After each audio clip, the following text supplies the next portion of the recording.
Toyin Igbira, the woman who broke the system. The untold story of Nigeria's most powerful female drug queenpin. The beginning, Mushin fire. Born in 1963, in the heart of Mushin, Lagos, a place known for its rough edges and harder survival, Toyin entered a world of noise, sweat, and scars. Her full name? Monsurat Asabi Toyin Oyemade Rufai Abraham. But that wouldn't matter for long. She'd soon be called something else. Something that would spread like smoke through the slums, courts, and clubs of Nigeria. Toyin Igbira.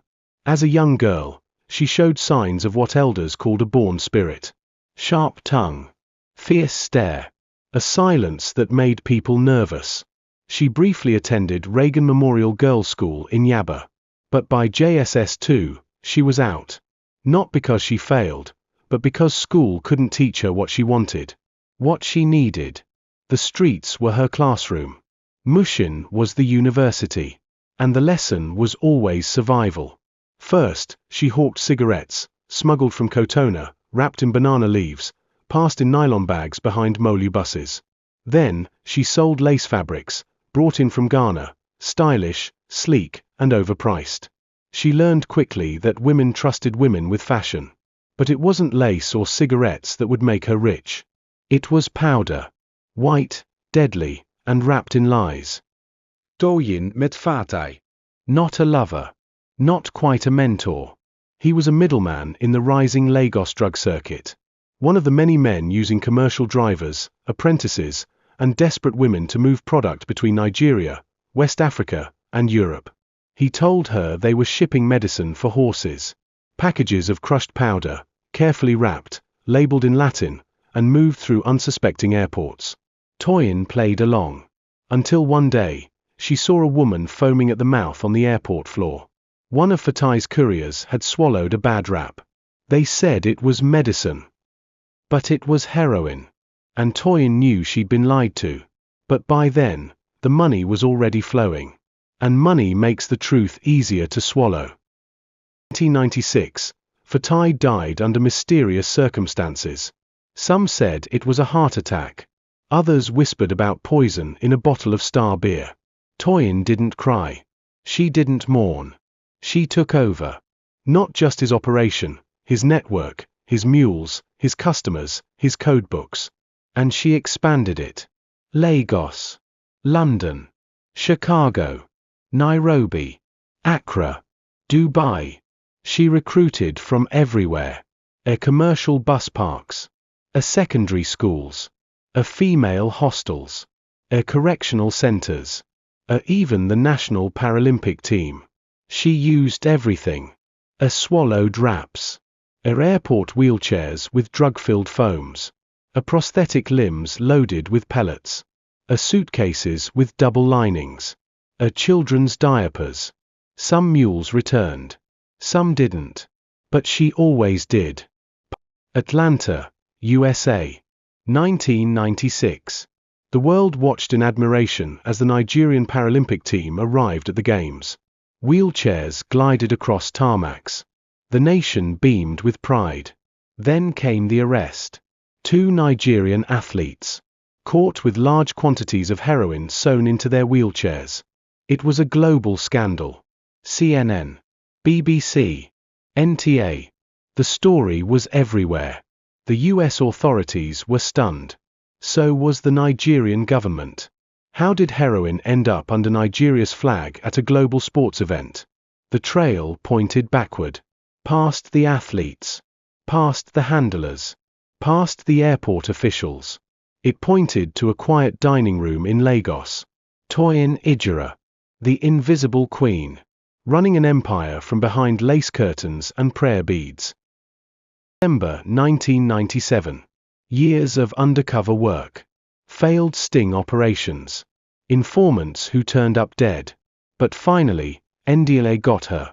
She was arrested. Paraded. Photographed. Headlined. Kirikiri prison became her new address. For the first time, the system seemed to win. But then, something unbelievable happened. August 1999.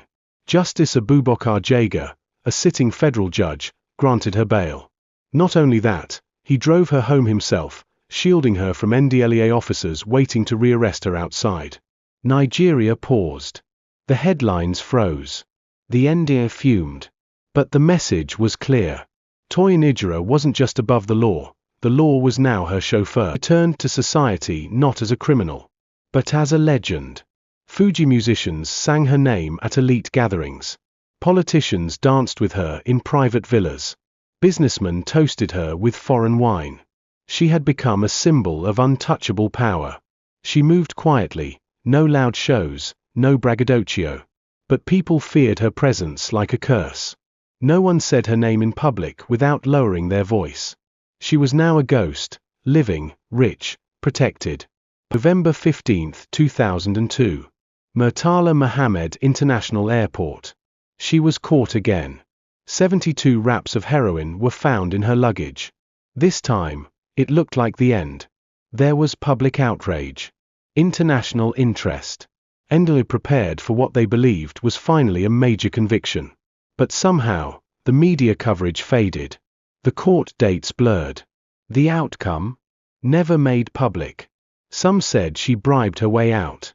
Others say she was protected by secrets too dangerous for exposure. And some believe she vanished again. Questions that never died.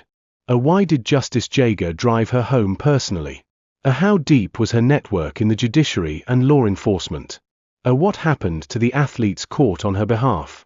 How many died, carrying her weight? Did she ever pay for her crimes?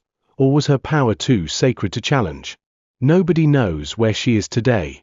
Some say she lives quietly under another name. Others say she died in Saudi Arabia, buried without record. And a few whisper that she still moves things, in silence. Igbira never carried a gun. She didn't need to.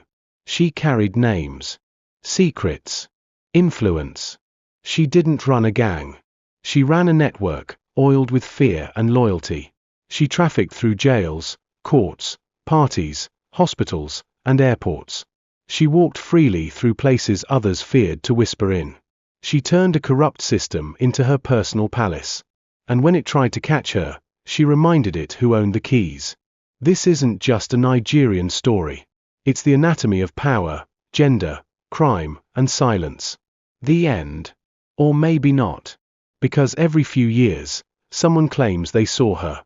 At a wedding in Lekki. At a naming ceremony in Kano. Quiet. Covered in white lace. Watching. Not as a criminal. But as a ghost who once ruled Lagos, and still walks its corridors. She was never caught.